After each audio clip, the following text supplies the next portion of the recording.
ICC, PCB ও বিসিবির মধ্যে অনুষ্ঠিত বৈঠকে কয়েকটি শর্ত সাপেক্ষে ভারতের বিপক্ষে খেলতে সম্মতি জানিয়েছে পাকিস্তান। তবে পাকিস্তান ক্রিকেট বোর্ডের উত্থাপিত সব প্রস্তাবের সায় দেয়নি আইসিসি। ভারতীয় গণমাধ্যমের খবর, পিসিবির 5 দাবির মধ্যে 2টি গ্রহণ করলেও 3টি প্রস্তাব নাকচ করেছে ক্রিকেটের সর্বোচ্চ নিয়ন্ত্রক সংস্থা। দীর্ঘ আলোচনার পর সব জল্পনার অবসান ঘটিয়ে ভারতের বিপক্ষে ম্যাচ খেলতে রাজি হয়েছে পাকিস্তান। তবে আইসিসিকে সেই সম্মতির সঙ্গে একাধিক শর্ত জুড়ে দিয়েছে পিসিবি। আইসিসি, পিসিবি ও বিসিবির মধ্যে অনুষ্ঠিত বৈঠকে কয়েকটি বিষয়ে সমঝোতা হলেও জয় শাহের নেতৃত্বাধীন আইসিসি একাধিক গুরুত্বপূর্ণ শর্তে সম্মতি দেয়নি বলে জানায় ভারতীয় সংবাদ মাধ্যম। প্রতিবেদনে বলা হয়, পাকিস্তানের উত্থাপিত দাবির মধ্যে 2টি মেনে নিলেও 3টি দাবি প্রত্যাখ্যান করেছে আইসিসি।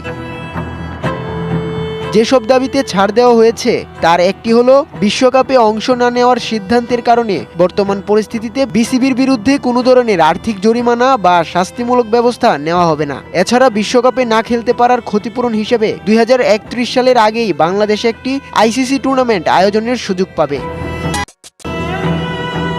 তবে পিসিবির 3টি গুরুত্বপূর্ণ দাবি সরাসরি নাকচ করেছে আইসিসি।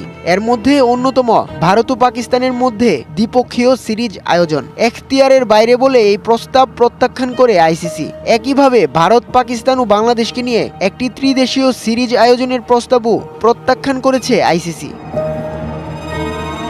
রাজনৈতিক জটিলতার কারণে ভারত দলের বাংলাদেশ সফর দীর্ঘদিন ধরেই অনিশ্চয়তায় রয়েছে। চলতি বছরেই সফরটি নিশ্চিত করতে আইসিসির সম্পৃক্ততা চেয়েছে পিসিবি। তবে এক্ষেত্রেও স্পষ্ট অবস্থান জানিয়ে আইসিসি জানায়, দ্বিপক্ষীয় সফরসূচি নির্ধারণ সংশ্লিষ্ট বোর্ডগুলোর পারস্পরিক সিদ্ধান্তের উপরই নির্ভরশীল।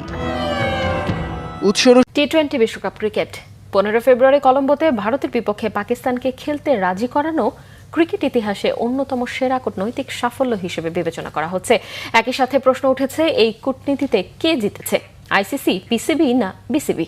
তবে নিরপেক্ষ সংবাদ মাধ্যম জানাচ্ছে, এখানে পিসিবি ও বিসিবির জয় হয়েছে এবং 2 বোর্ডের চাপের কাছে নতি স্বীকার করেছে আইসিসি। তবে ক্রিকেট ইতিহাসের সবচেয়ে দামি ম্যাচ যে শেষ পর্যন্ত হচ্ছে, তাতে স্বস্তি নেমে এসেছে টি-20 বিশ্বকাপে।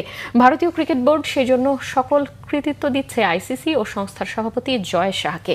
কিন্তু পাকিস্তান ও মধ্যপ্রাচ্যের নিরপেক্ষ সংবাদ মাধ্যম পাকিস্তানের ক্রিকেট বোর্ড ও বাংলাদেশ ক্রিকেট বোর্ডের কূটনীতিকেই জয়কেই গুরুত্বের সাথে তুলে ধরেছে।